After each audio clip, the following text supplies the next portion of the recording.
स्त्रियों की स्थिति में क्या हुआ होगा? सर स्त्रियों की स्थिति में क्या हुआ होगा? भागीदारी बड़ी होगी। भागीदारी बड़ी होगी सर। आदमी मर गए, काम कौन करेगा? स्त्रियों को करना पड़ेगा, तो फ्रंट पे आने लगी तो उनकी स्थिति, स्त्रियों में सुधार हुआ, स्त्रियों की स्थिति में सुधार हुआ। विभिन्न देशों में महिलाओं को मताधिकार मिल गया, पहले था ही नहीं, वोट डालने का अधिकार ही नहीं, कंडीशन सुधरी तो उन्हें मताधिकार मिल गया। विभिन्न देशों में महिलाओं को मताधिकार मिला। इसी में लिखना है, लाइन चेंज कर लेंगे। युद्ध के दौरान विभिन्न वैज्ञानिक, कलाकार, साहित्यकार मारे गए। युद्ध में विभिन्न वैज्ञानिक, कलाकार, साहित्यकार मारे गए। सोशल इफेक्ट में क्या हुआ? ये निगेटिव प्रभाव पड़ा, महिलाओं के लिए पॉजिटिव पड़ा। आप जैसे मान लो कोई कलाकार है, वो कोई कला जानता है, पता चला मर ही गया, तो क्या हुआ? कोई बुक लिख ही रहा था, बम ही गिर गया, कहानी खत्म हो गई, वो बुक गई खत्म। कहने का मतलब समाज पर उसका क्या हुआ? निगेटिव इफेक्ट देखिए। नेक्स्ट, थर्ड नंबर पर राजनीतिक परिणाम।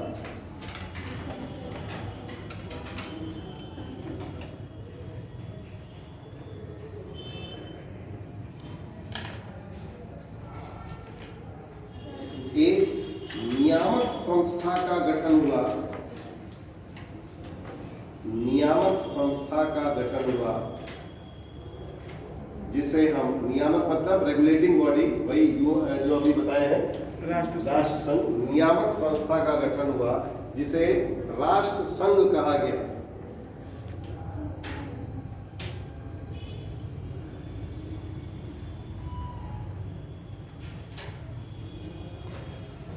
सर राष्ट्र संघ वही league of Nations. Next point, कई देशों की सीमाओं में परिवर्तन हुए। कई देशों के सीमाओं में परिवर्तन हुए।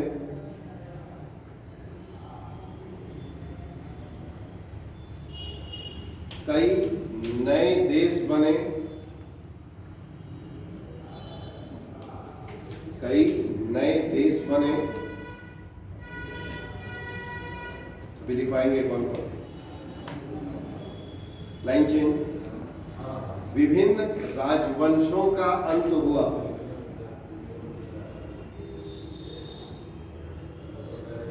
विभिन्न राजवंशों का अंत हुआ। जैसे जर्मनी में होहेनजोल नाम है, होहेनजोल।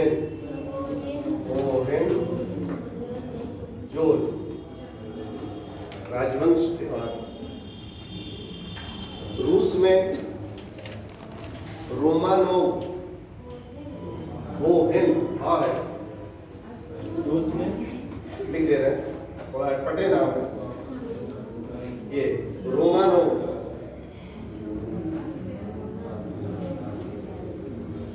ऑस्ट्रिया में हैब्सबर्ग।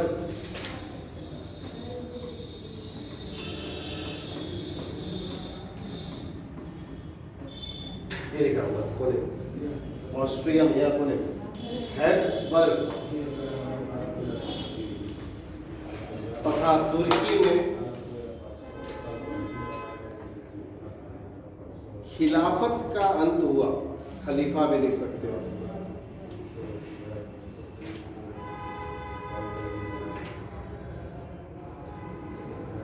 हो गया?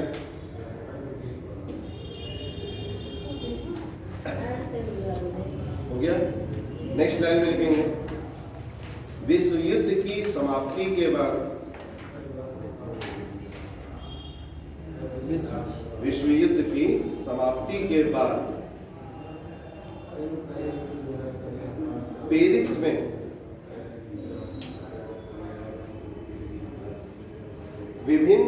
देशों के प्रतिनिधि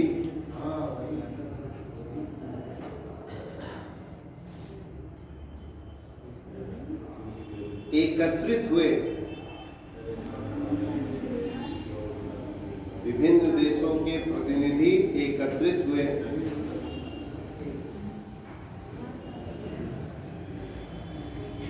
तथा 4 प्रमुख देश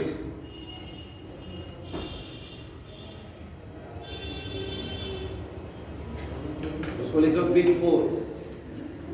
बिग 4 वर्ड है, बिग 4 4 प्रमुख देश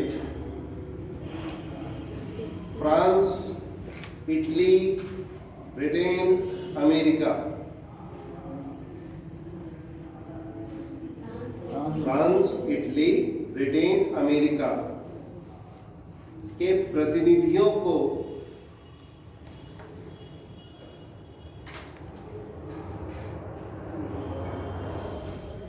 मुख्य जिम्मेदारी सौंपी गई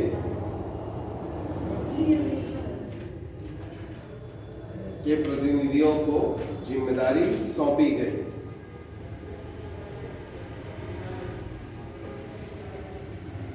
ABCD करके 4 पॉइंट में लिखना है इसको। A पॉइंट पे लिखेंगे अमेरिका के राष्ट्रपति उस समय जो थे, अमेरिका के राष्ट्रपति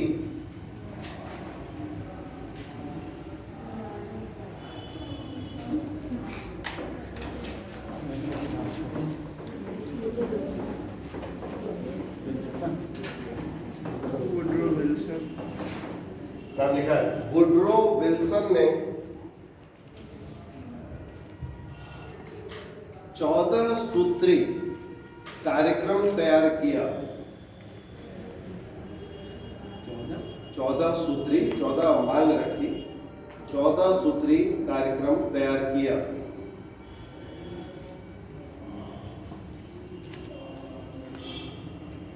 बी पॉइंट ब्रिटेन के प्रधानमंत्री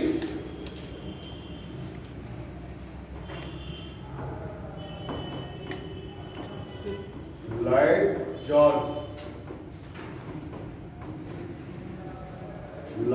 जॉर्ज ने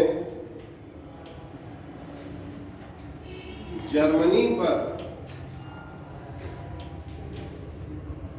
कठोर प्रतिबंध लगाने की बात कही।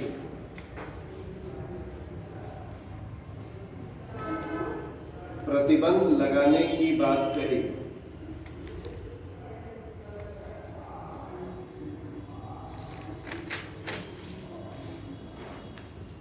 नेक्स्ट सी पॉइंट फ्रांस के प्रधानमंत्री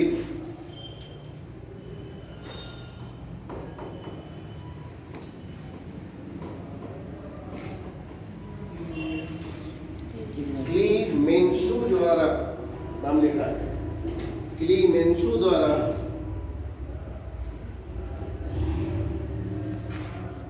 कहा गया कि जर्मनी से युद्ध का हर्जाना वसूला जाना चाहिए।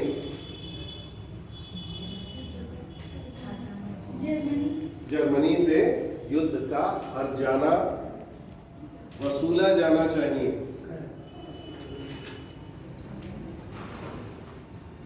और उन्होंने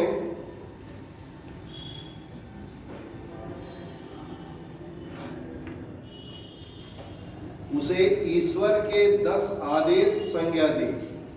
मतलब क्लीमेंशु की जो बातें थी उसको एक वर्ड नाम दिया, ईश्वर के 10 आदेश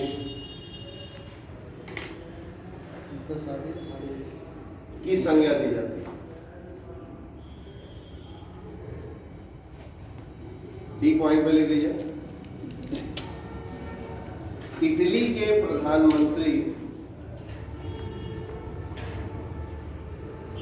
ओरलैंडो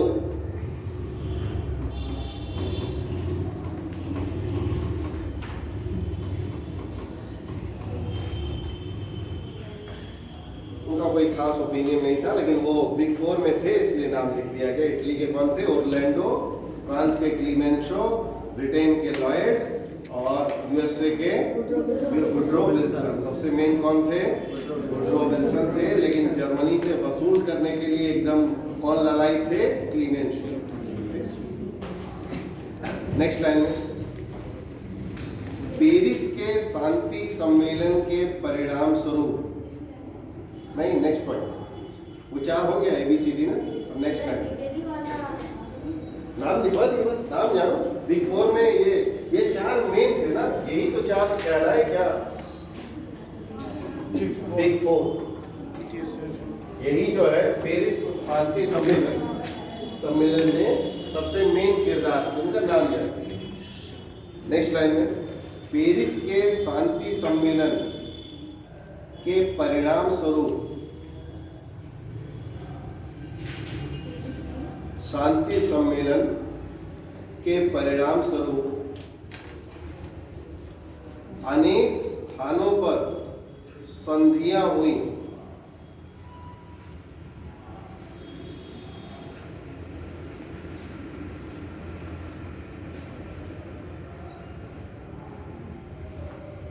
मतलब अब समझिए, ये जो हुआ पेरिस में एक सम्मेलन, शांति सम्मेलन, इसमें क्या हुआ?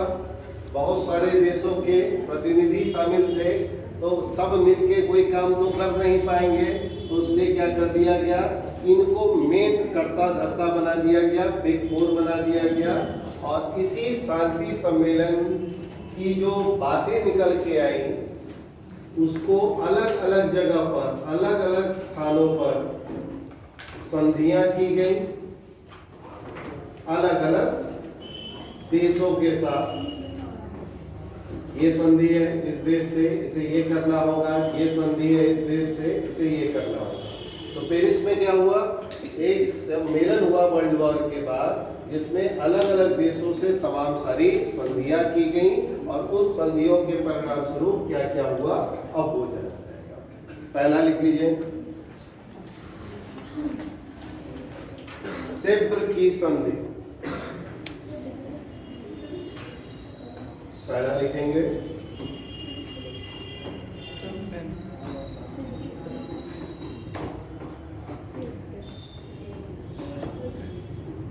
सेब्र की संधि।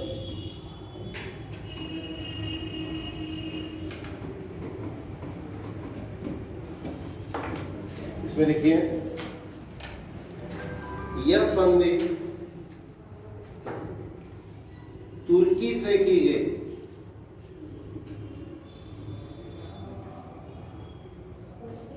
तुर्की से की गई, जिसमें फिलिस्तीन और मेसोपोटामिया, फिलिस्तीन और मेसोपोटामिया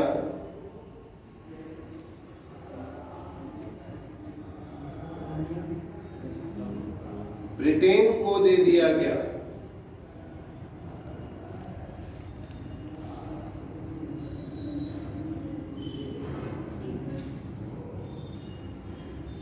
उसी में लिखना है, लाइन चेंज। तुर्की से सीरिया लेकर फ्रांस को दे दिया गया। तुर्की से फिलिस्तीन और मेसोपोटामिया किसको दे दिया गया? ब्रिटेन को दे दिया गया। और सीरिया किसको दे दिया गया? फ्रांस को दे दिया गया। अब एक कंसेप्ट समझ लेते हैं।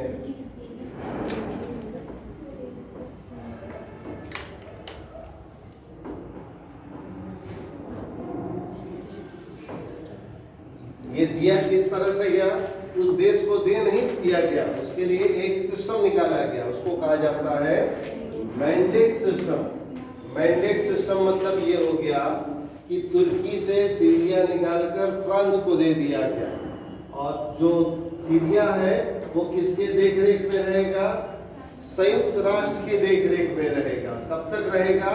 जब तक वो एक स्वतंत्र राष्ट्र बनने के लायक नहीं हो जाता। मतलब ऐसे समझ लो कि मैंडेट का मतलब ये है कि किसी देश को किसी देश का पार्ट दे दिया जाएगा, लेकिन उस देश को नहीं दिया जाएगा। वो कंट्रोल किससे होगा?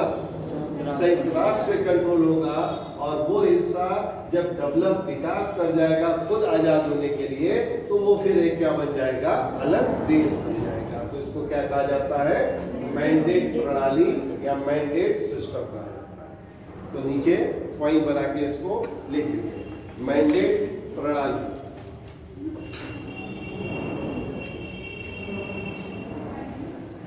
किसी देश से कोई क्षेत्र अलग करके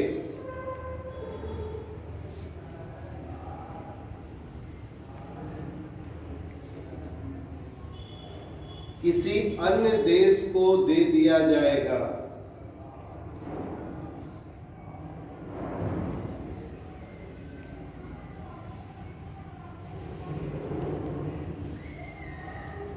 राष्ट्र संघ के अंतर्गत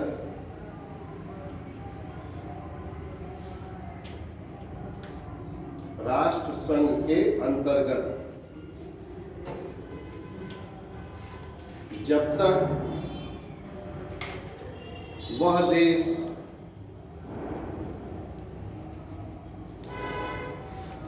स्वतंत्र शासन के लायक न हो जाए,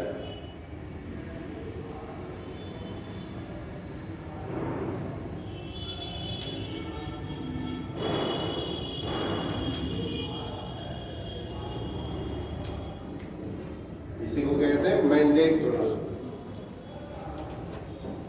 सेकेंड नंबर पे लिखेंगे नियोली की संधि।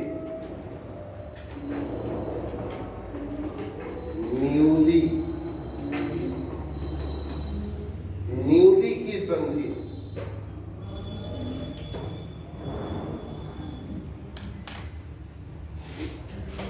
बुल्गारिया से की गई। बुल्गारिया देश का नाम, बुल्गारिया से की गई। उससे 2 बरूजा लेकर, उससे बुल्गारिया से की गई, उससे 2 बरूजा लेकर रोमानिया को दे दिया गया। रोमानिया को दे दिया गया, पड़ोसी देश।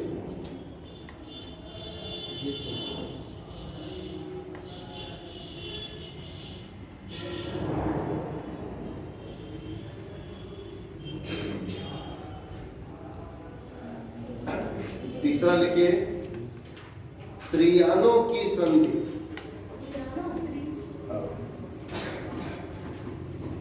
त्रियानो की संधि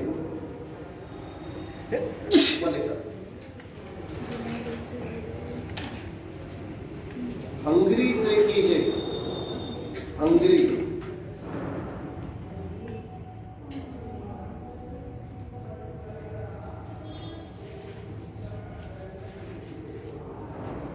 जिसमें ऑस्ट्रिया से हंगरी को अलग कर दिया गया।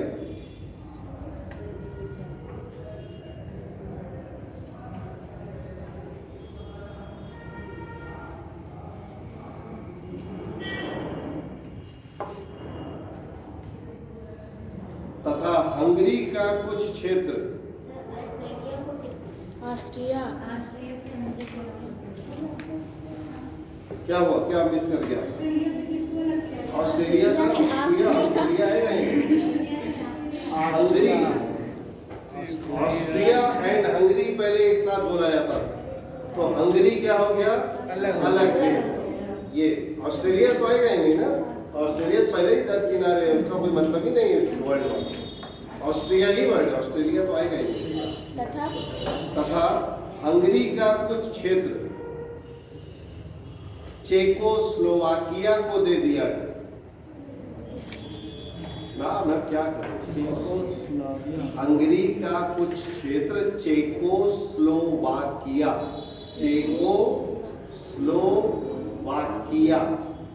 को दे दिया गया।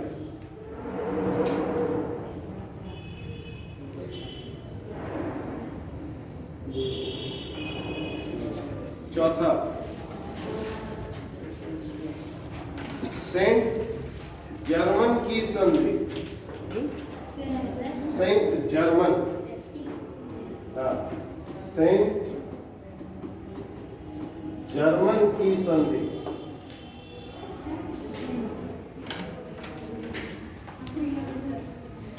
ऑस्ट्रिया से की गई। कौन सा साम्राज्य था, अभी लिखे हो?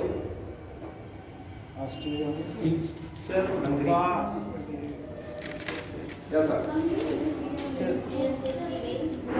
ऑस्ट्रिया से की गई। और हैब्सबर्ग साम्राज्य का अंत हुआ। हैब्सबर्ग साम्राज्य का अंत किस संधि से हुआ? सेंट जर्मन की संधि से। ऑस्ट्रिया में कौन सा साम्राज्य था? हैब्सबर्ग का साम्राज्य था। और ये कैसे खत्म हुआ? सेंट जर्मन की संधि से। नहीं समझा? सेंट जर्मन की संधि से ऑस्ट्रिया में मौजूद हैब्सबर्ग साम्राज्य का अंत कर दिया। ठीक, पांचवा लिखने जा रहे हैं, सबसे इंपॉर्टेंट मेन आ रहा है, वर्साय की संधि। सबसे मेन है, ये थीम है, मतलब समझ लो इस टॉपिक की आपको जान क्या है। वर्साय की संधि नीचे लिखा है, पांचवा सबसे मेन। यह संधि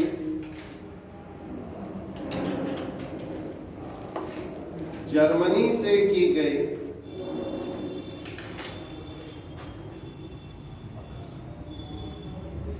बिना उसके प्रतिनिधि के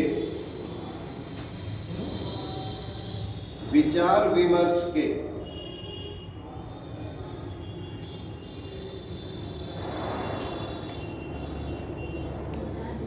बिना उसके प्रतिनिधि के विचार विमर्श के फ्रांस के वर्साय महल में, फ्रांस में एक महल वर्साय महल, इसलिए वर्साय की संधि कहते हैं।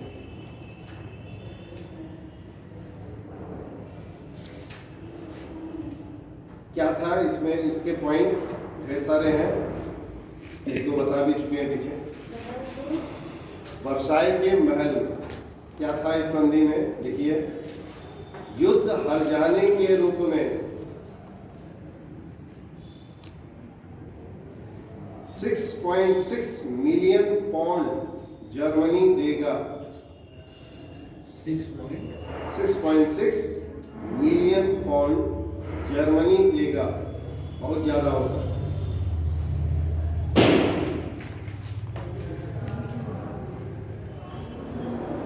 दूसरा, तेजिंग बंदरगाह,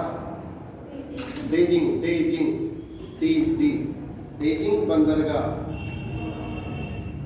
राष्ट्र संघ के नियंत्रण में जाएगा।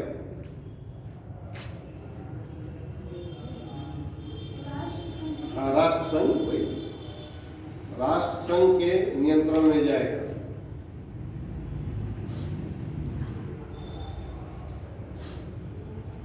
जर्मनी से अगला, उसी में पॉइंट बना, जर्मनी से अल्सास लोरेन क्षेत्र आर्थिक दृष्टि से काफी उनका लाभदायक क्षेत्र था। अल्सास लोरेन क्षेत्र फ्रांस को दे दिया जाएगा। क्या देंगे सर? जर्मनी का ये क्षेत्र जगह करा है, आर्थिक दृष्टि से बहुत संपन्न था। अल्सास लोरेन क्षेत्र फ्रांस को दिया जाएगा। नेक्स्ट, जर्मनी का पश्चिमी हिस्सा बेल्जियम को दिया जाएगा।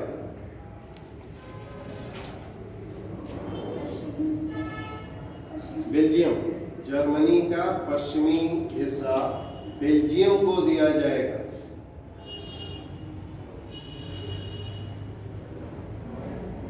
नेक्स्ट, जर्मनी की सार घाटी, अभी बताए थे, जर्मनी की सार घाटी, ब्रैकेट में लिख लो कोयला क्षेत्र, 700 पे एक मतलब घाटी कोयला क्षेत्र लिख लीजिए ब्रैकेट में। 15 साल के लिए फ्रांस को दे दिया जाएगा, 15 वर्षों के लिए फ्रांस को दे दिया जाएगा।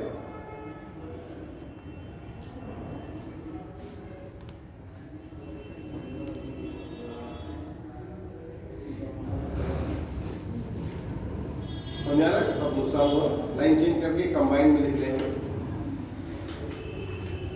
अर्थात जर्मनी पर बड़ा आर्थिक जुर्माना, बड़ा आर्थिक जुर्माना शुरू में ही लिख लिए $6.6 बिलियन। उपनिवेशों का अंत, सारे उपनिवेश छीन लिए गए उससे।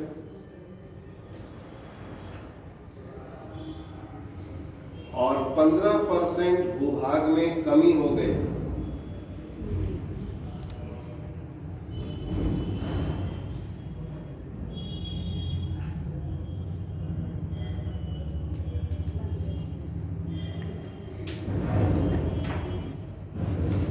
नेक्स्ट लाइन में पेरिस संधि से निम्न परिवर्तन हुए।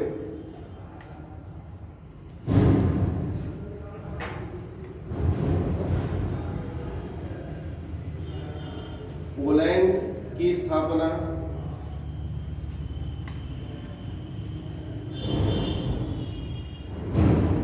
लिथुआनिया, लाटविया, लिथुआनिया सब देशों के नाम है वहां। Latvia, Latvia, Latvia, Estonia, Estonia,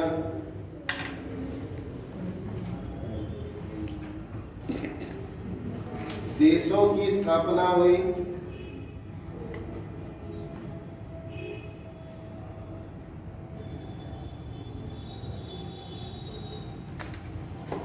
साल्व आंदोलन,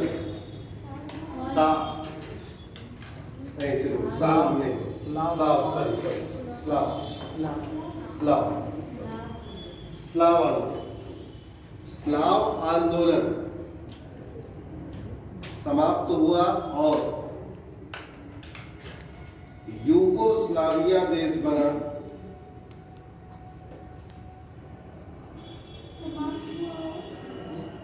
स्लाव आंदोलन खत्म हुआ और यूगोस्लाविया देश बना।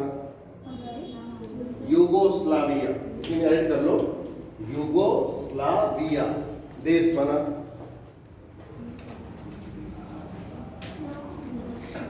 नेक्स्ट लाइन में हेडिंग डालेंगे, जर्मनी ने इस संधि पर आपत्ति जताई। हाँ हेडिंग, जर्मनी की आपत्ति, हेडिंग डाल लो।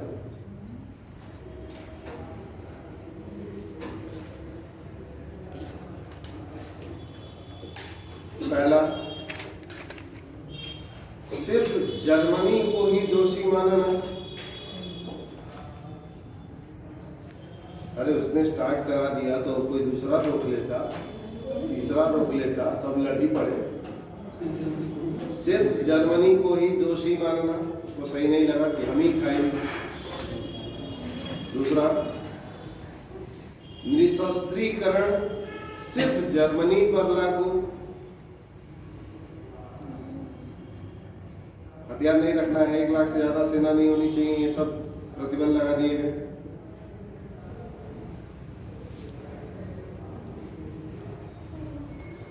निशस्त्रीकरण सिर्फ जर्मनी पर लागू।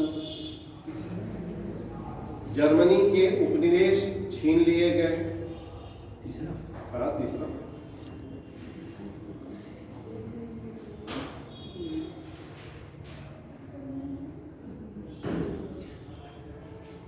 जर्मन सैनिकों की संख्या 1 लाख।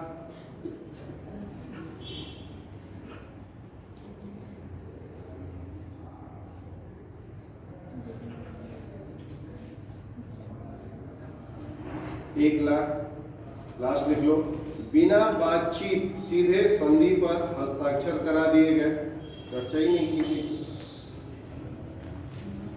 बिना बातचीत संधि पर हस्ताक्षर करा लिए गए।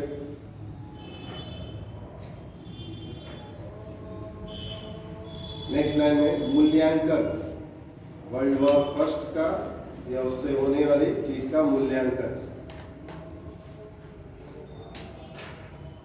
पहले पॉजिटिव लिख लेंगे फिर निगेटिव लिख लेंगे।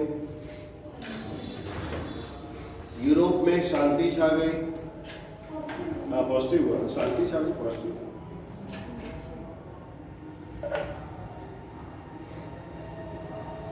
नए देशों की स्थापना हुई,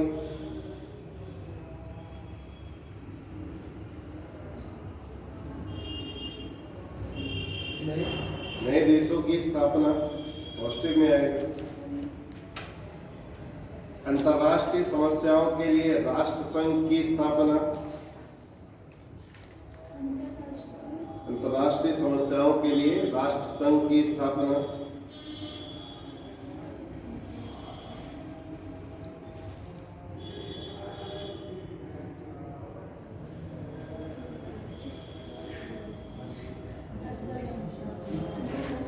निगेटिव लिख लो,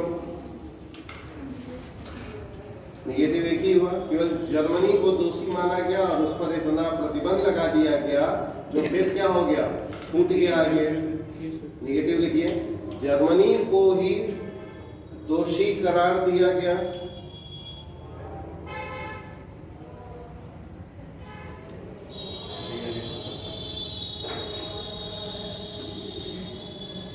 और उस पर लगे आर्थिक प्रतिबंधों का परिणाम, प्रतिबंधों का परिणाम सेकेंड वर्ल्ड वॉर में प्रस्फुटित हुआ।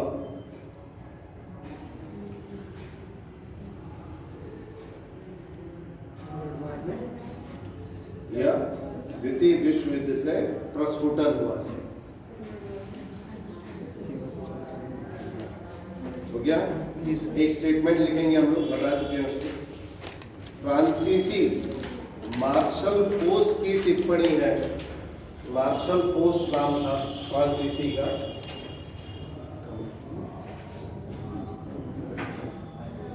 मार्शल फोर्स ने कहा यह संधि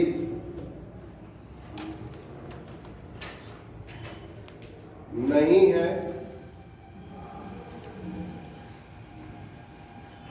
यह सिर्फ 20 वर्षों का युद्ध स्थगन मात्र है।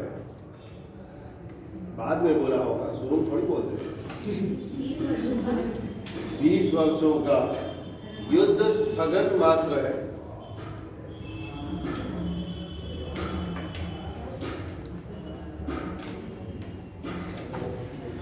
चलो क्वेश्चन करते हैं।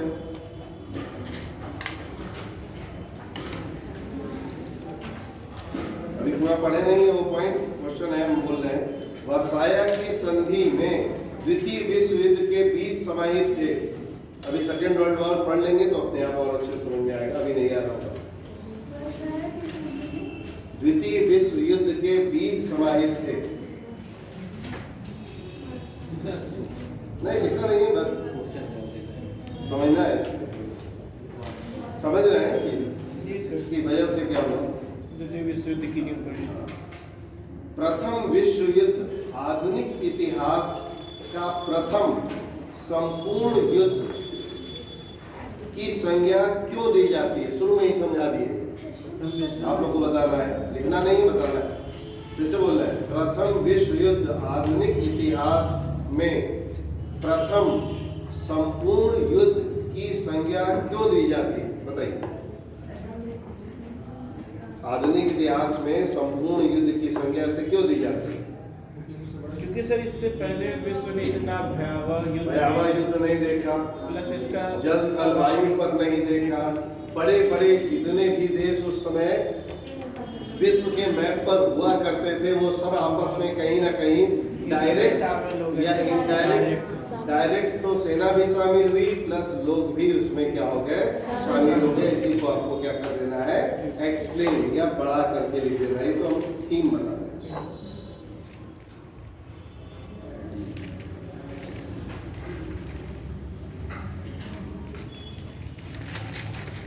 पेरिस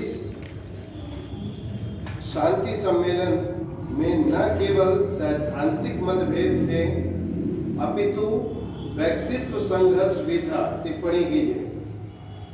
पेरिस शांति सम्मेलन पेरिस शांति सम्मेलन केवल सैद्धांतिक मतभेद नहीं था, व्यक्तित्व संघर्ष भी था। सही, क्या मतलब हो गया इसका? व्यक्तित्व मतभेद था। बताइए इसको। सब केवल सैद्धांतिक मतभेद नहीं था बल्कि व्यक्तित्व मतभेद मतभेद भी था, व्यक्तित्व संघर्ष था। क्या मतलब हो गया इसका? बताइए।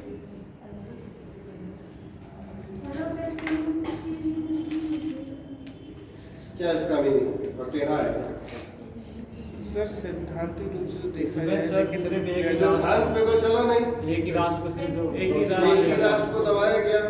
केवल यही 4 व्यक्ति थे जो अपने हितों के लिए, अपने हितों ये को लोगों ने ध्यान में क्या रखते किया, हुए ये चारों साम्राज्यवादी देश थे, इन लोगों ने केवल अपने ही हितों को ध्यान में रखा। सिद्धांत रूप से तो शांति होनी चाहिए थी। तो जर्मनी को अगर आप जान रहे थे इतना दबाएंगे तो उभर जाएंगे, तो इन लोगों ने केवल अपना देश की ही बात को पक्ष में रखा।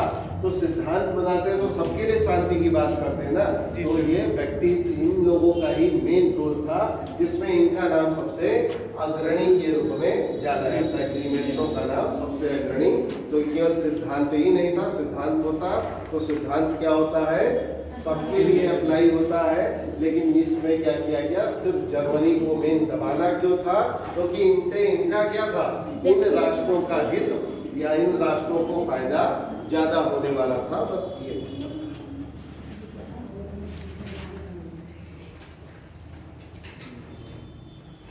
पेरिस शांति सम्मेलन 1919-20 में की गई संधियां अस्थिर समझौते थे जो आदर्शवाद से अधिक भौतिकवाद को प्रदर्शित कर रहे थे।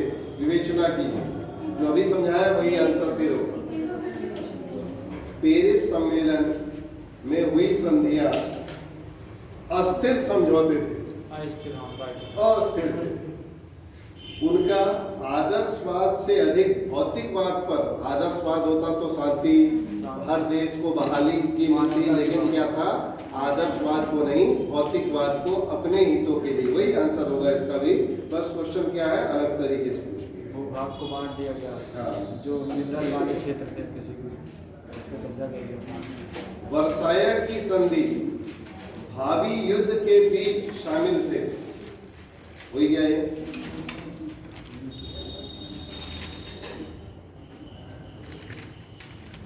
किस सीमा तक जर्मनी को 2 विश्व युद्धों के कारण बनने का जिम्मेदार ठहराया जा सकता है? बताइए। एक पढ़े एक नहीं पढ़े, लेकिन तब भी आप समझ फिर से।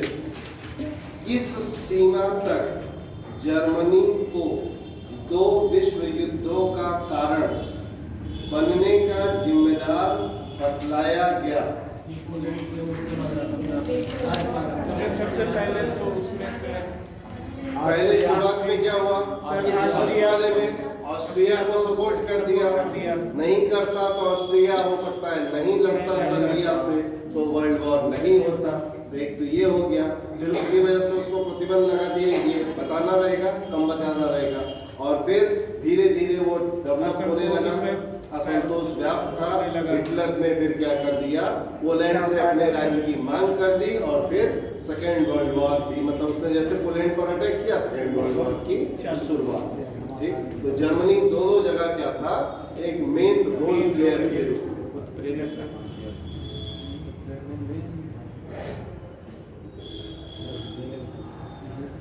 क्या आप इस विचार से सहमत हैं कि वर्साय की संधि बल पर आधारित संधि थी, आदर्शों पर आधारित संधि के बीच नहीं थी? जी सर सही है। मेन कि देश यही ने चाहते क्या कि किया, पाँच चार ही साल देश काम ने, उसको बल के और बाद बल कहने का मतलब उसके प्रतिनिधि को पहले बताया नहीं क्या, सीधे बुलाया गया और क्या करा लिया गया, हस्ताक्षर करा सॉरी हस्ताक्षर करा लिया गया। तो केवल बल का प्रयोग था, प्रतिनिधियों से कोई बातचीत नहीं की गई।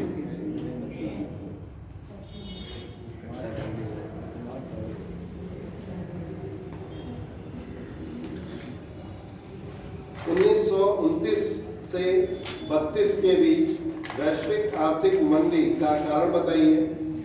इससे विश्व राजनीति पर किस प्रकार प्रभावित किया?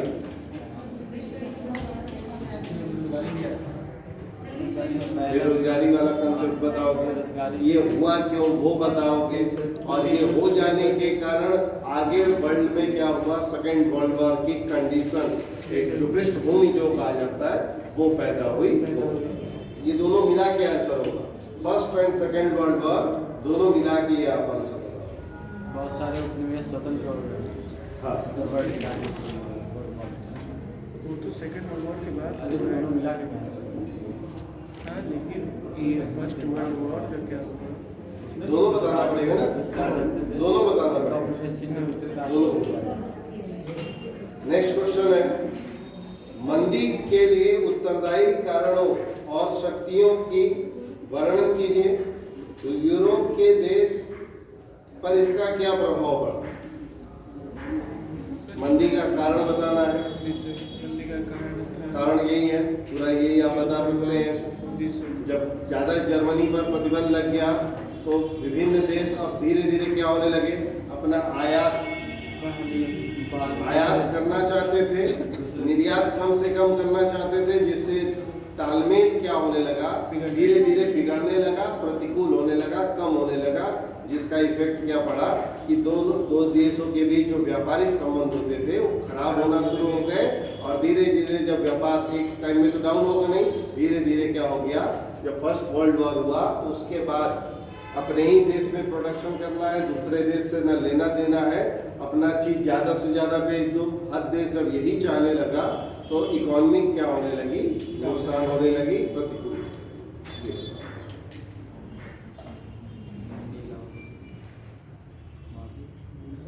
और जो क्वेश्चन है वो मिलाकर है या प्योर सेकेंड वर्ल्ड वॉर पर है, तो अब आप हेडिंग डाल लेंगे द्वितीय विश्व युद्ध।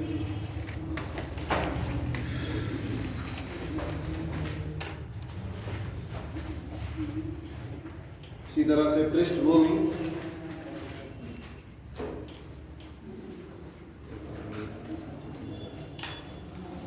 पृष्ठभूमि हम लोग के पास तैयारी हो गई है।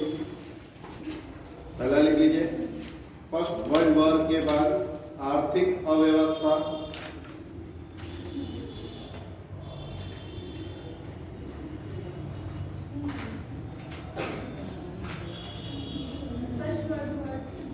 आर्थिक अव्यवस्था, ये पृष्ठभूमि हो गई। जर्मनी का कर्जदार होना,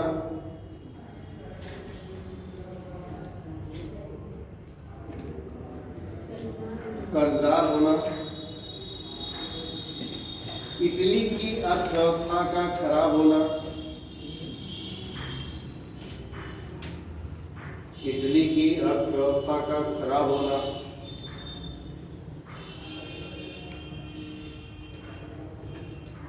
नेक्स्ट, अधिकांश देश निर्यात अधिक और आयात कम,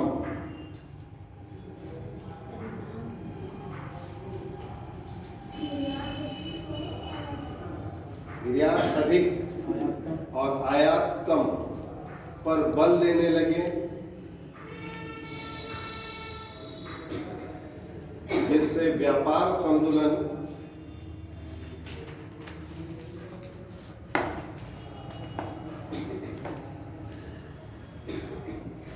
क्या हो गया, बिगड़ गया।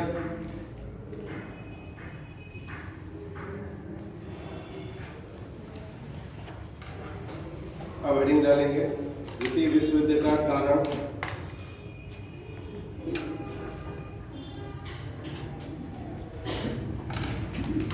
पहला लिख लेंगे वर्साई की संधि। कारण में वर्ल्ड वॉर सेकेंड के कारण में पहला लिख लेंगे वर्साई की संधि।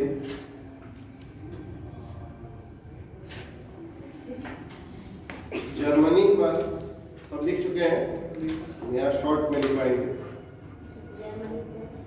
प्रतिकूल प्रभाव पड़े, सब लिख ही लिए, हरजाना लिख लिए, निवेश खत्म लिख लिए, लैंड एरिया कम लिख लिए। प्रतिकूल प्रभाव पड़ा जिससे हिटलर ने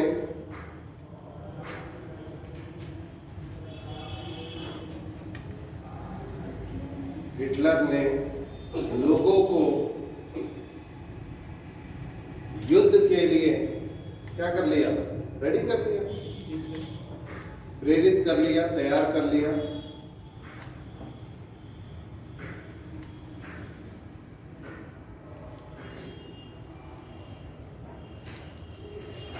दूसरा कारण, तानाशाहों के हाथ में सत्ता।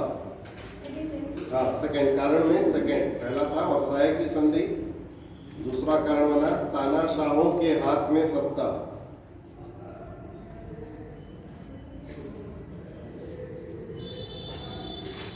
जर्मनी में हिटलर,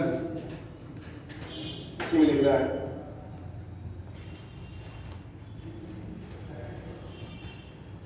इटली में मुसोलिनी,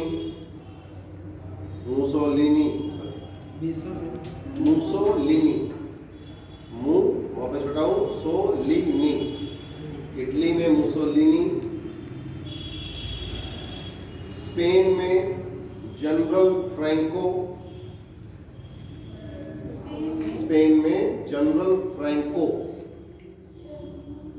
जनरल को उनका वो पद होता है, फ्रैंको। जैसे तानाशाहों के हाथ में सत्ता थी,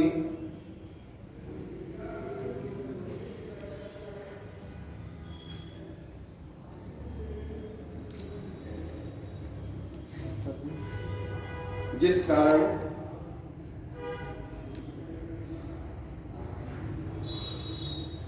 ये तानाशाह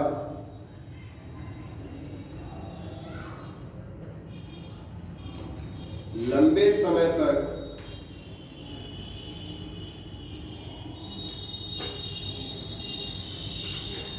जन आकांक्षाओं की पूर्ति नहीं कर सके।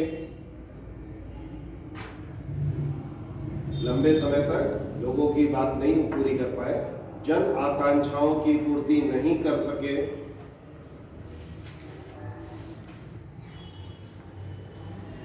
और युद्ध की स्थितियां उत्पन्न हो गई।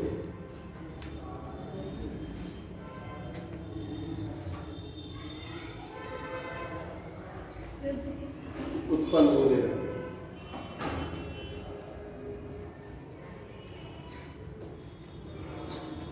तीसरा, राष्ट्र संघ की कमजोरी।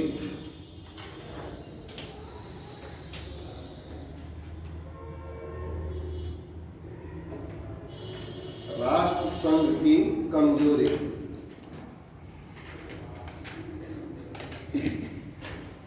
देखिए, राष्ट्र संघ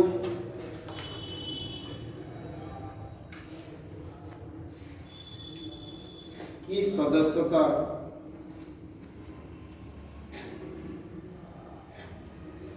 यूएसए, रूस तथा जर्मनी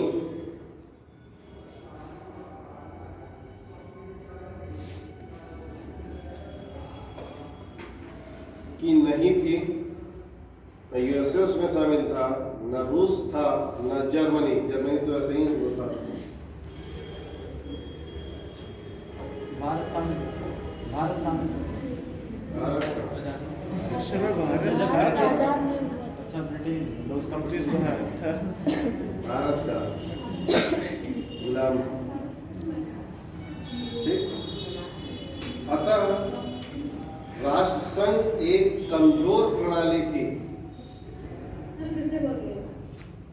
राष्ट्र संघ में यूएसए, रूस रूस और जर्मनी शामिल नहीं थे, अतः राष्ट्रसंघ एक कमजोर प्रणाली थी।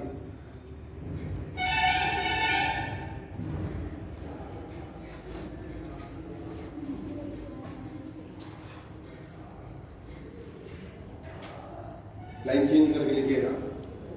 जापान ने चीन के मंचूरिया क्षेत्र पर अधिकार कर लिया। वहीं से देश वहीं के जापान ने चीन के मंचूरिया क्षेत्र पर अधिकार कर लिया। राष्ट्र को बोलना चाहिए, चुपचाप रहा। चीन के मंचूरिया क्षेत्र पर अधिकार कर लिया। इटली ने अबीसीनिया क्षेत्र पर अधिकार कर लिया। इटली ने अबीसीनिया, अपने पड़ोसी अबीसीनिया के क्षेत्र पर अधिकार कर लिया,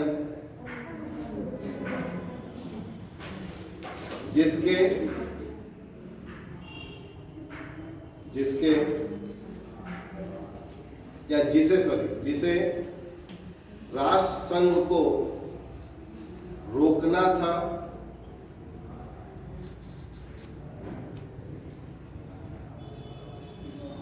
परंतु वह ऐसा नहीं कर सका।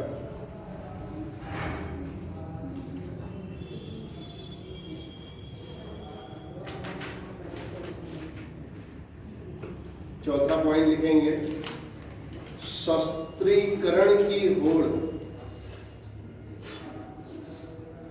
हथियारों की होड़, शस्त्रीकरण की होड़,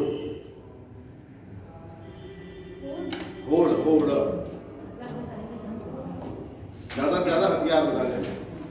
प्रथम विश्व युद्ध के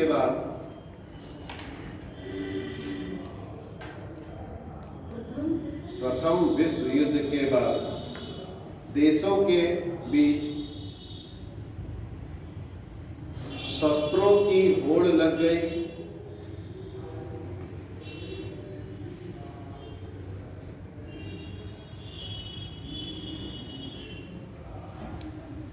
और जर्मनी ने भी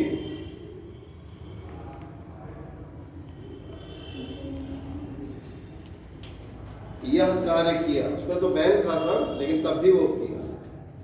जर्मनी ने भी यह कार्य किया। हो गया। नेक्स्ट 5वें पॉइंट पे लिखेंगे, तुष्टीकरण की नीति। तुष्टीकरण, सेटिस्फाई करना।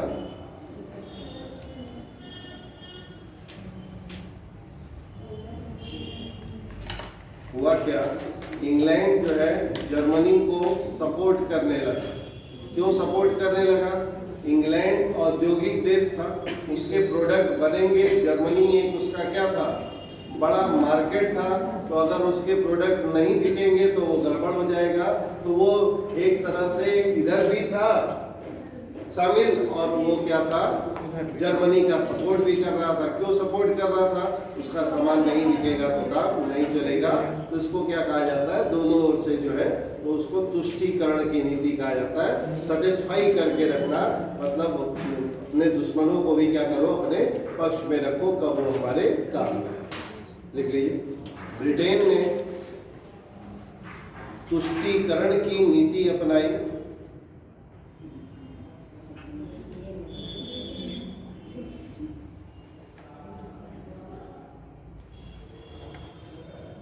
और जर्मनी की मदद की।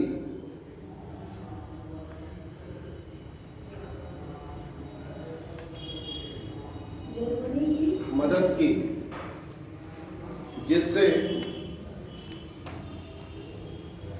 जर्मनी, फ्रांस और रूस को नियंत्रित किए रहे।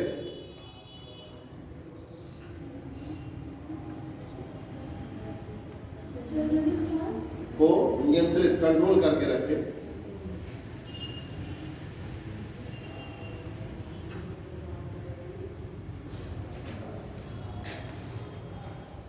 नेक्स्ट है उग्र राष्ट्रवाद। राष्ट्र उग्र एग्रेसिव नेशनलिज्म। सर लेकिन एक क्वेश्चन में जो लीग ऑफ नेशंस का हम पूछ रहे थे, जैसे सर भारत में आज़ाद हुआ था 1947 में, लेकिन सर 1945 में अगर बनाया IMF बनाया है या संयुक्त राष्ट्र संघ बनाया है तो उसमें दिखाता है कि भारत उनके संस्थापक है। तो जैसे भारत की तरफ से ब्रिटिश भारत में वो किया था उस टाइम किस लीग ऑफ नेशंस के था। तो उस समय जो भारतीय प्रतिनिधि गए थे ना 45 में ये हो गया था कि अब इंडिया को आजाद करना है, सरकार उनका तो बन गई थी ना। 1945 में सर। हाँ 45 में तो सरकार चुनाव हो गया था, अंतरिम चुनाव अंग्रेजों ने करा दिया था। 46 में तो सरकार बन गई थी, तो जनप्रतिनिधि गए थे। उस टाइम पे कुछ मतलब जो संवैधानिक अधिकार वो थे ना, उस टाइम पे मतलब जो शक्तियाँ थी वो ये थी कि भारत उस समय किसी भी मतलब अंतर्राष्ट्रीय संगठन में पार्टिसिपेट कर सकता है। हाँ कर सकता कर सकते उग्र राष्ट्रवाद। हैं। कुछ संविधान सभा के लोग जान ही रहे थे। देखिए प्रथम विश्व युद्ध के बाद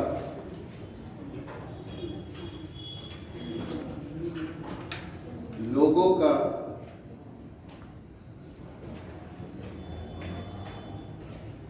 अपने देश के प्रति राष्ट्रीय भावना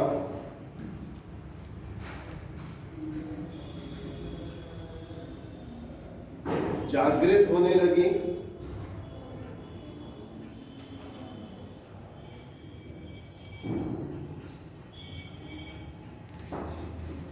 अभी एक स्टेटमेंट बताए थे वो लिखा जाएगा, इसी में लिखना है। हिटलर ने कहा कि जर्मन लोग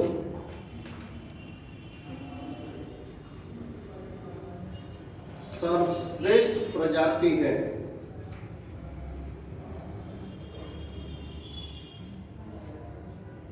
किस काम के लिए?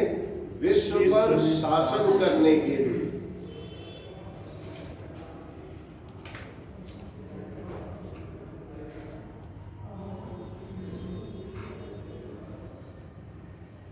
हिटलर ने, पॉइंट उसी में चेंज कर लेना, हिटलर ने प्रजातीय श्रेष्ठता के लिए,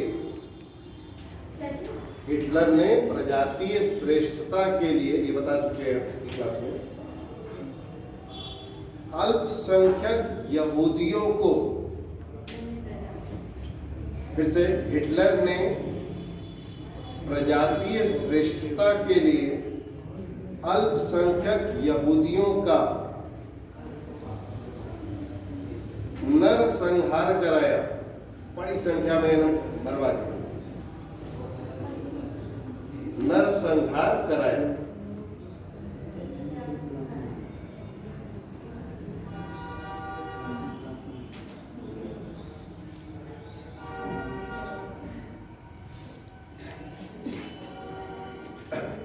नेक्स्ट लाइन में हेडिंग है तात्कालिक कारण। तात्कालिक कारण जर्मनी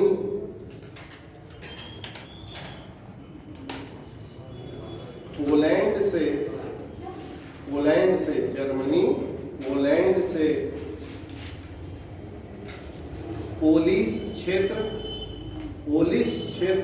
पापरोप यात्रा लपछोटी श पोलिश क्षेत्र और बेजिंग बंदरगाह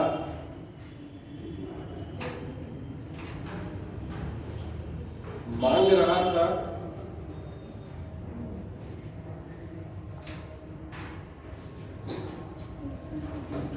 और अचानक 1 सितंबर 1939 जर्मनी ने पोलैंड पर आक्रमण कर दिया। मांग रहा था, अचानक अटैक हुआ था ये।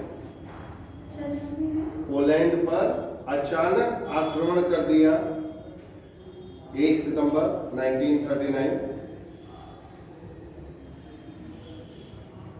इसे विश्व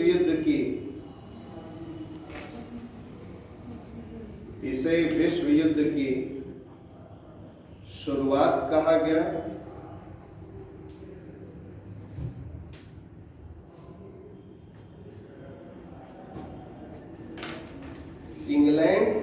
फ्रांस ने पोलैंड का सहयोग किया?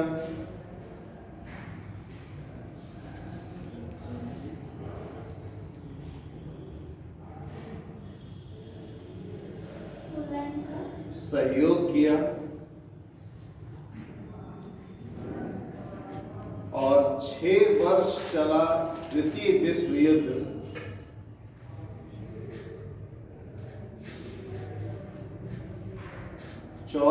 अगस्त 1945 को समाप्त हुआ।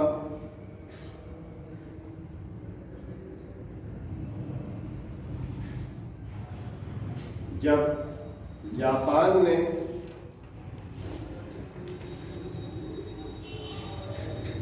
आत्मसमर्पण कर दिया।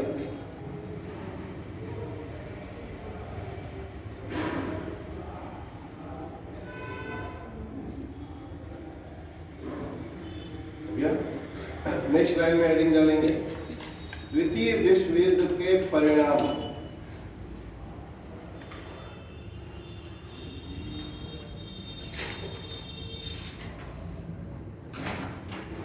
फर्स्ट पॉइंट है महाविनाश का पॉइंट में लिखेंगे भी समझ में आएगा।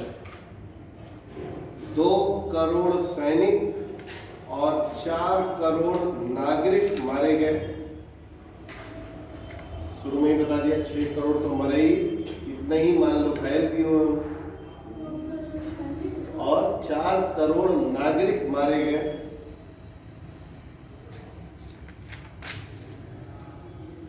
दूसरा पॉइंट परमाणु युग का आरंभ हुआ। युद्ध भी लिख सकते हो, युग भी लिख सकते हो, दोनों अपनी जगह पर सही है। परमाणु युग या युद्ध भी लिख सकते हो का आरंभ हुआ। डैश लगा के लिख लो। अमेरिका ने जापान के 2 शहरों पर परमाणु बम गिराए। अमेरिका ने जापान के 2 शहरों पर परमाणु बम गिराए।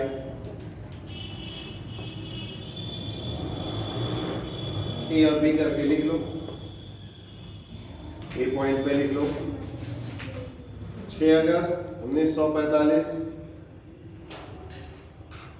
हिरोशिमा शहर पर 6 अगस्त 1945 हिरोशिमा शहर पर हिरोशिमा लिटिल बॉय बम का नाम है। लिटिल बॉय बम का नाम बी पॉइंट पे लिख लो। 9 अगस्त नागासाकी शहर पर फैटमैन बम का नाम है।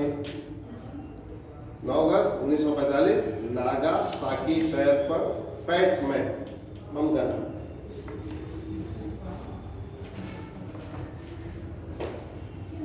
तीसरा पॉइंट विचारधारा के आधार पर दुनिया 2 गुटों में बंट गई।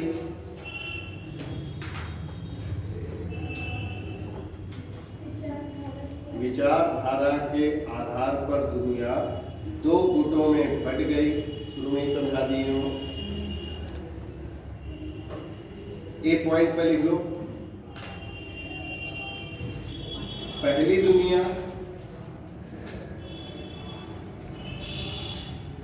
पूंजीवादी राष्ट्र,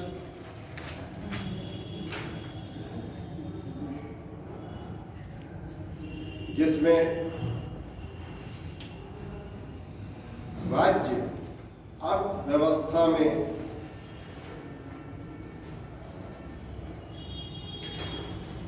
कौन सी नीति लाएगा? हस्तक्षेप की नीति रखेगा। राज्य अर्थव्यवस्था में हस्तक्षेप की नीति।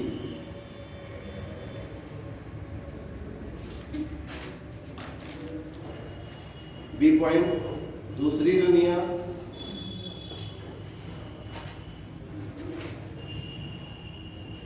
समाजवादी राष्ट्र,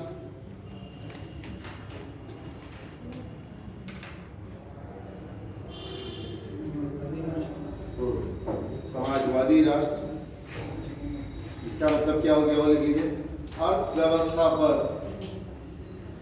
सामुदायिक नियंत्रण, सबका नियंत्रण, अर्थव्यवस्था पर सामुदायिक नियंत्रण।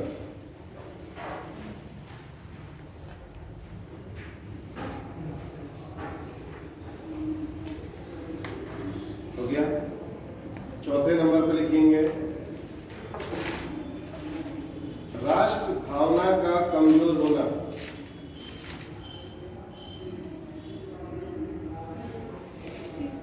राष्ट्र भावना का कमजोर होना, क्या बनने लगे, गुट राष्ट्र समूह बनने लगे ना, गुट बनने लगे, तो लिखी नहीं होना।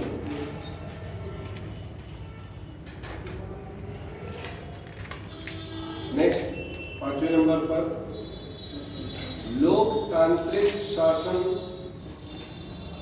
क्या हुआ, कम हुआ, बढ़ा, बढ़ गया, बढ़ेगा सर। कम हुआ, कम हो जब सर उपनिवेश स्वतंत्र होंगे तो लोगों का शासन नहीं, अभी पहले तो ये हुआ ना, बाद में हुआ। अब लोकतांत्रिक देश बन रहे हैं ना, जब उपनिवेश हुए तब 60 के बाद गुटनिरपेक्ष हुआ तब, लेकिन शुरू में एकदम ये 45 की बात करो तो क्या हुआ, दो धुरी राष्ट्र बनने लगे ना, पहली दुनिया और दूसरी दुनिया। तो लोकतांत्रिक की जगह क्या हो गई, पूंजीवादी अर्थव्यवस्था या पूंजीवादी देश या साम्यवादी देश बन गए। ये मतलब लोकतांत्रिक शासन की कमी आई, जब उपनिवेश बने बाद में तब वो हुआ ना डेवलप, 60 के बाद हुआ ना ये चीज। नेक्स्ट, दो महाशक्तियों का उदय, रूस और अमेरिका।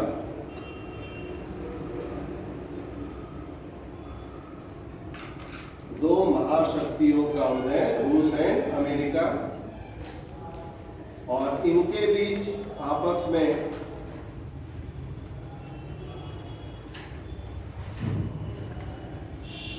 वैचारिक मतभेद,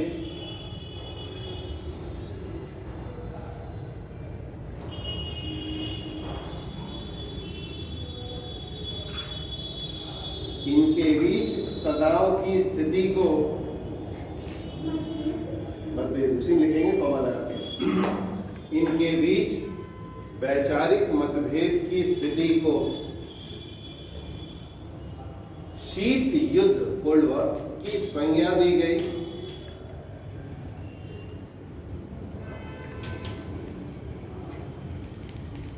जो 1991 में समाप्त हुआ।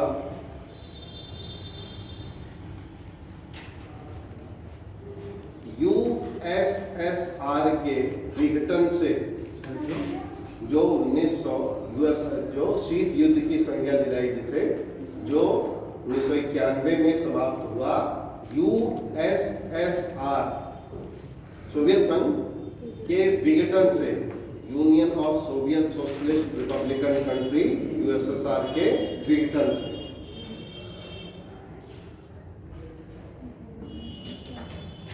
नेक्स्ट जो नंबर होगा छठा या सातवां, शायद सातवां है, गुट निरपेक्षता।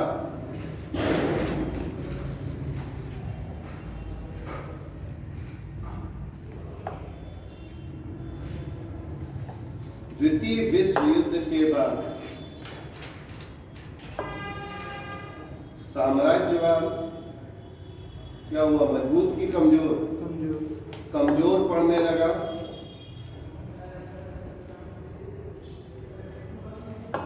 उपनिवेश क्या होने लगे, स्वतंत्र होने लगे।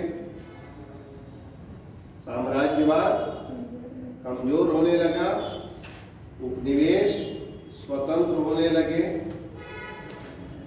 ऐसे देश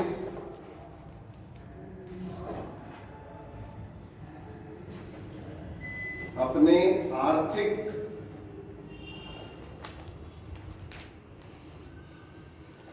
एवं राजनीतिक स्वतंत्रता के लिए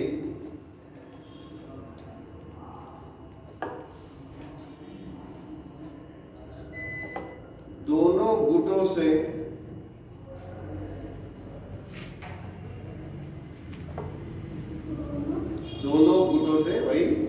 ममीवादी और साम्यवादी या समाजवादी गुटों से दूरी बनाने लगे।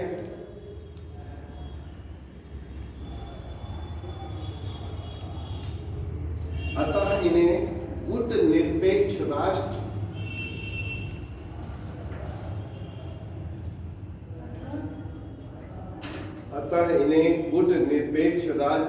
राष्ट्र या तीसरी दुनिया भी कहा गया। एक इकोनॉमी में चलता है तीसरी दुनिया, एक इसमें होता है। इकोनॉमी में फर्स्ट वर्ल्ड क्या होता है? विकसित देश फर्स्ट वर्ल्ड हो जाते हैं, सेकंड पर विकासशील देश हो जाते हैं और थर्ड पर अल्प विकसित देश हो जाते हैं। वो इकोनॉमी कंसेप्ट पर है। और यहाँ क्या है? पहली दुनिया पूंजीवादी, दूसरी साम्यवादी या समाजवादी, तीसरी दुनिया गुट निरपेक्ष। नेक्स्ट 8वें नंबर पर आतंक संतुलन।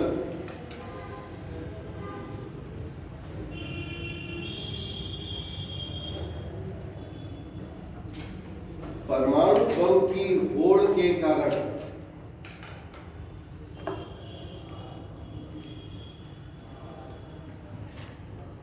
दुनिया एक दूसरे से या देश, देखिए देश एक दूसरे से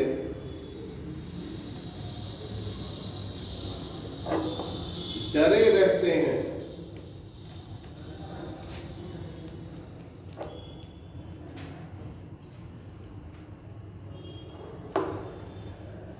नेक्स्ट, संयुक्त राष्ट्र संघ का गठन।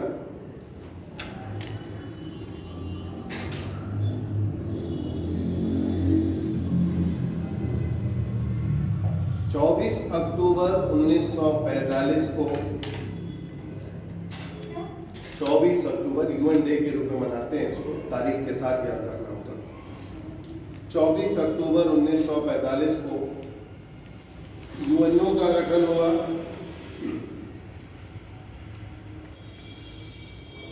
जिसका उद्देश्य देशों के बीच शांति बनाए रखना,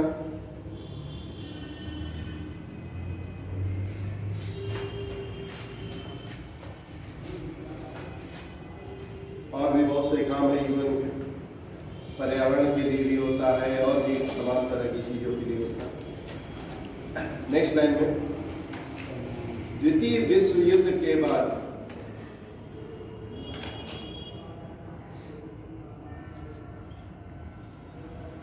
स्त्रियों की स्थिति में क्या हुआ? सुधार, डबल सुधार हुआ। नस्लों की समानता बढ़ी।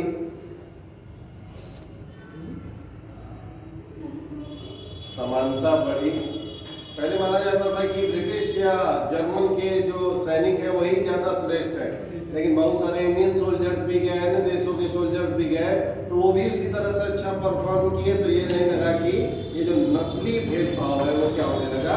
कम होने लगा। कि इंडियन सोल्जर्स भी जब गए तो उन्होंने भी अच्छे से वहां पर युद्ध में अपना परफॉर्मेंस दिया, तो नस्ली भेदभाव क्या हुआ? कम हुआ। धार्मिक सर्वोच्चता, धर्मी सब कुछ है, ये बात और डाउन हुई। धार्मिक सर्वोच्चता में कमी आई।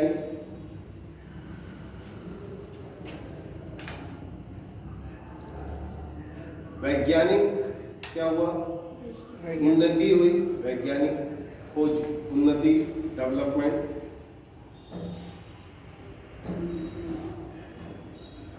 कला और साहित्य के नवीन रूप सामने आए। अब साहित्यकार युद्ध के बारे में लिखा करते थे पहले, इससे पहले वर्ल्ड वॉर हुआ ही नहीं था, क्या लिखते? कला और साहित्य में नए रूप की शुरुआत हुई। जो पिक्चर्स बनाई गई, फोटो बनाई गई, वो युद्ध वाली फोटोज बनाई गई, वैसे युद्ध ही नहीं होते थे। जन शिक्षा में वृद्धि हुई, शिक्षा पर ज्यादा जोर दिया गया।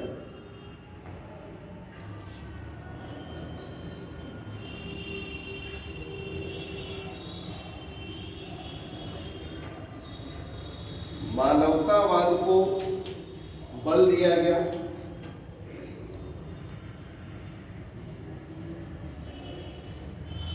ये सब आपका सेकेंड वर्ल्ड वॉर में ये सब चीजें डेवलप की। ठीक है, क्वेश्चन कोई होता है कि नहीं इससे?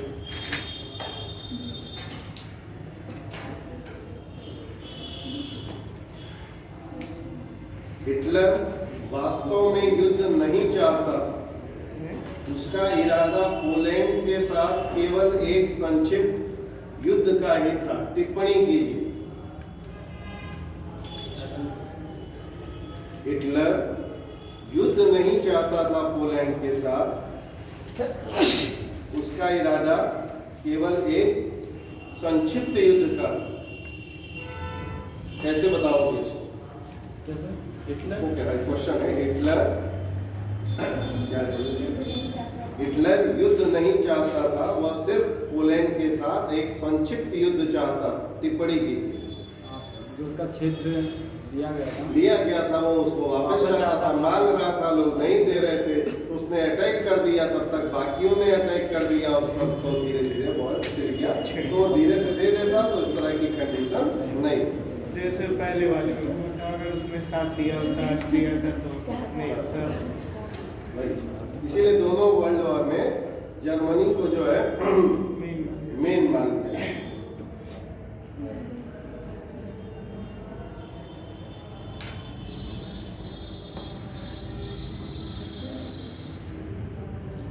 आर्थिक बेचैनी का स्थायीकरण यूरोप में आगामी 2 दशक के दौरान राजनीतिक अस्थिरता का मुख्य कारण था। बताओ फिर से। आर्थिक बेचैनी का स्थायीकरण, बहुत अच्छा क्वेश्चन है। फिर से सुनो। आर्थिक बेचैनी का स्थायीकरण यूरोप के आगामी 2 दशक 1919 से 39 के दौरान राजनीतिक अस्थिरता का मुख्य कारण था। जी सर, क्योंकि युद्ध के बाद सभी देशों की आर्थिक बेचैनी खराब हो गई थी। मतलब अर्थव्यवस्था। फर्स्ट वर्ल्ड वॉर के पहले की जो पृष्ठभूमि है ये पूछा जाता है, समझ रहे? उसमें आर्थिक बेचैनी क्या बोले थे? स्थायीकरण, उसका उपाय निकालना चाह रहे थे। तो वर्ल्ड वॉर हो गया, और जब वर्ल्ड वॉर हो गया तो आर्थिक रूप से क्या हो गए? नुकसान की स्थिति चली गई। और 19 से 39 तक क्या रहा? आर्थिक रूप से मंदी का दौर रहा, राजनीतिक अस्थिरता का दौर रहा।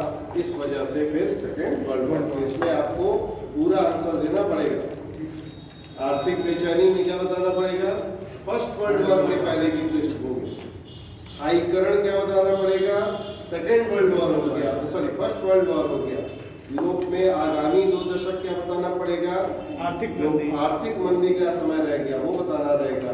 तब राजनीतिक अस्थिरता का मुख्य कारण था और आपका सेकेंड वर्ल्ड वॉर का पृष्ठभूमि। ये पूरा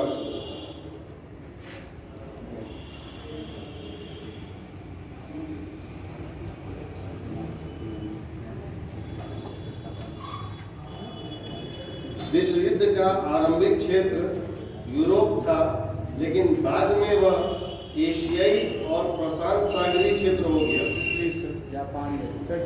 जापान शामिल हो गया, अमेरिका शामिल हो गया। तो आपको ज्योग्राफी से चीन शामिल हो गया। उसको आपको ज्योग्राफी से शुरुआत में क्या था? यूरोप था, लेकिन 1942 आते आते 43 आते आते वो एशिया, प्रशांत महासागर, अटलांटिक महासागर का क्षेत्र उसको कवर करने लगा। तो ये क्वेश्चन तभी बन पाएगा जब आपको ज्योग्राफी में पता हो किधर है अटलांटिक, किधर है प्रशांत, किधर है जापान, ये पता रहेगा। तभी आप उसकी व्याख्या कर पाओगे। और उसमें लिखना वही रहेगा, बस ज्योग्राफी में थोड़ा सा मैच करना।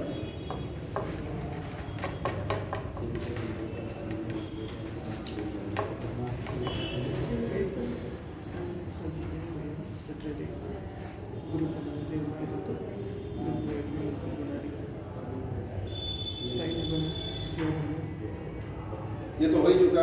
द्वितीय विश्व युद्ध का बीजारोपण वर्साय की संधि। तो पहला जो कारण ही लिखा गया था वर्साय की संधि लिखा था, उसी को क्या कर देना है? एक्सटेंड करके आपको लिखना रहेगा।